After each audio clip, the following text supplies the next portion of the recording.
Duor mbui mara mar X ibiro yuda @joisoduor_. E ji 11 owito ngimagi e masira makoch mar apaya e gwenge ma Othoo e apaya ma Kisumu Nairobi e kinde ma ji 39 dhi nyime gi yudo thieth bang' yudo hinyruok e masira no.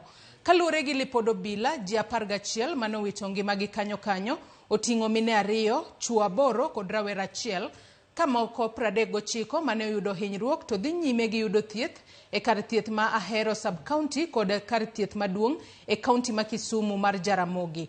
Masirano notimore kar saa 8:30 otieno bang' nyamburko aina mar bas mane owuok e piny libamba ma Burundi kochomo Nairobi rado wang' gi lori mane oting'o ochele.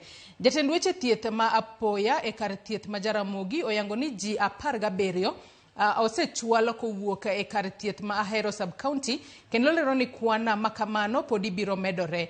Ringre joma owito ngimagi e masirano makoch okane kar kano ringre ma Ahero County. Tulicheleweshwa pale kwenye mpaka leo, tunaambiwa kukaguliwa. Kwa hiyo alipotoka hapo kama alikuwa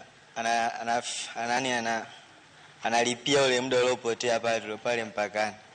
Tembea kwa kasi sana hivyo overtake. Ndio hivyo muda usiku watu wengi walikuwa wamelala. Sasa wenyewe tulikuwa active ila so sana. Tukashangaa tu hiyo yani vurugu hivyo, tumegongana hilo gari la mchele, watu wamerukaruka hivyo. Ndio wengine hivyo wameenda, wengine uwezo wa Mungu tumeokoka. Bus has been full. But fortunately for me, I have been on this right hand driver side.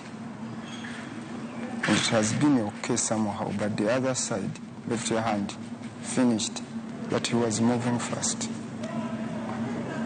That's why he lost the control. Waseyudo ji 17, jomoko kuomgi nigi injuries matindo e twang'ogi to gidhi dala, to moko was stabilized. 3 kuomgi nigi severe head injuries which mapod wa investigate to pod wa stabilize gi.